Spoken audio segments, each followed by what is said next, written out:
So this is a fun little thing, and I'm trying to convince myself of whether or not I once gave this to some friends of mine for as a present, and it may or may not have been this type, but these were basically sort of blind boxes that you got in Japan from a company called Furuta.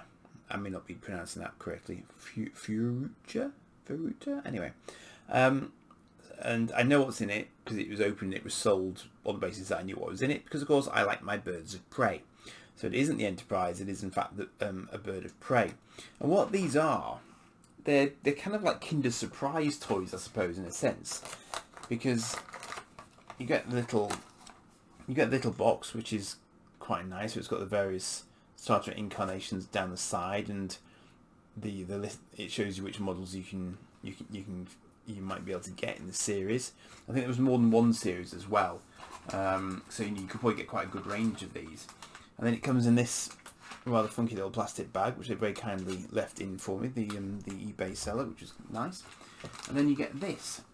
Oh, I've actually got the I didn't actually notice that the first time I looked at this. You've got a rather nice little sort of collecting card for it there. So that's the bird of prey as per Furuta, which is nice. And here you've got a little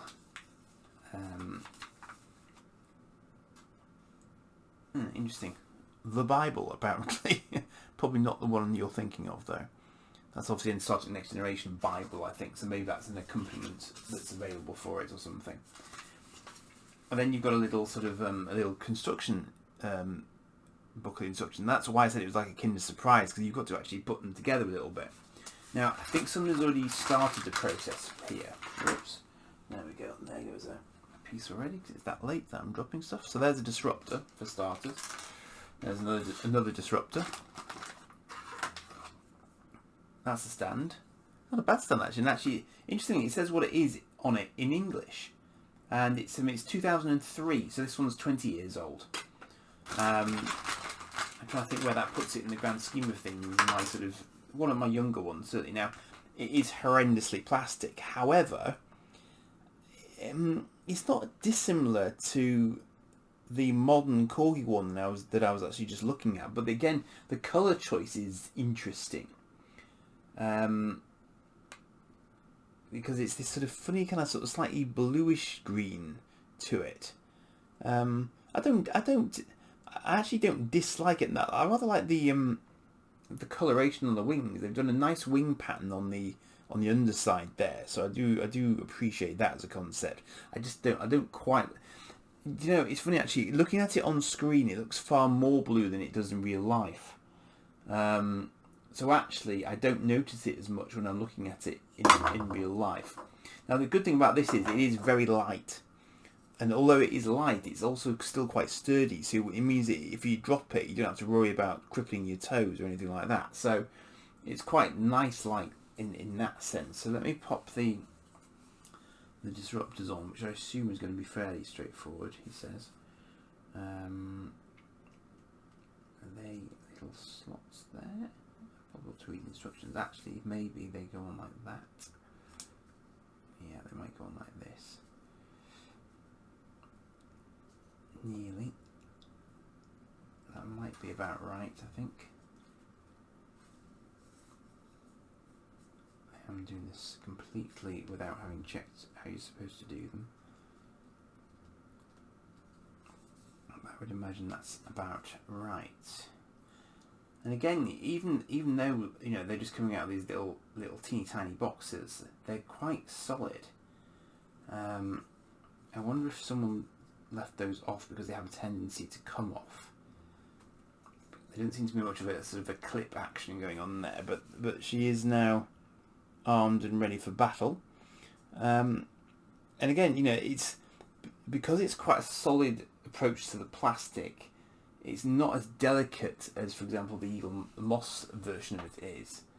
So I can't actually complain at all about the sort of the style of the disruptors there. So I mean, I'd be quite happy like that. And if you just want a little thing for a display, then you could probably do a lot worse. Let me just see if I can this onto a stand. I assume it's like that and like that. So there you go. So I mean, presumably those were dirt cheap because you were kind of taking a punt on which one you got. So I don't imagine that they could charge you a huge amount of cash for each one.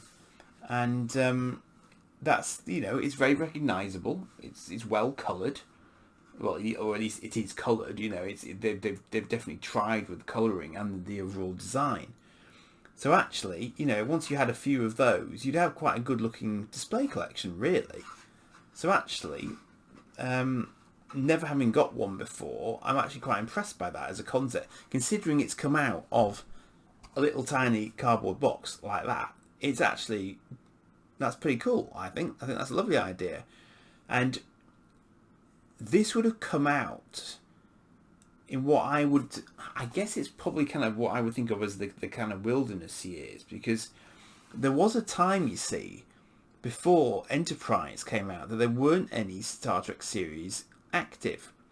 Because when you think about it, both Next Gen and DS9 and Voyager overlapped slightly. And then obviously Voyager stopped, and then that was it.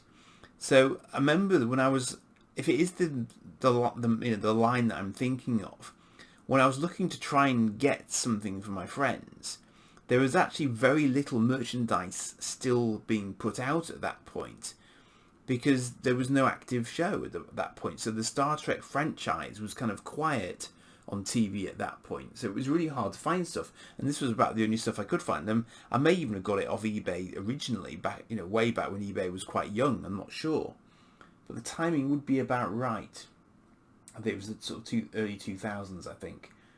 And this, these were the only people who were perhaps still doing something at that point. I don't know. I'm sure lots of people are now shouting at me saying that I'm talking out of my bottom, but that wouldn't be the first time. So yeah, so I was quite impressed by that when it arrived. That was just a sort of shot to nothing. So yeah, I mean, obviously, have a look at them on eBay. I doubt they're that expensive particularly. And if you happen to want to try something out that was cheaper than Eagle Moss, then obviously go for it, because at the moment some of the Eagle Moss prices are absolutely crackers because they've gone out of business. So of course, what the ones that are left out in the wild now are a limited commodity, although there do seem to be rumours that they might be able to come back to life to some extent, but I don't think anything's really sort of set in stone at the moment yet. So don't take my word for it. And by the time you watch this, something might have changed. So there you go.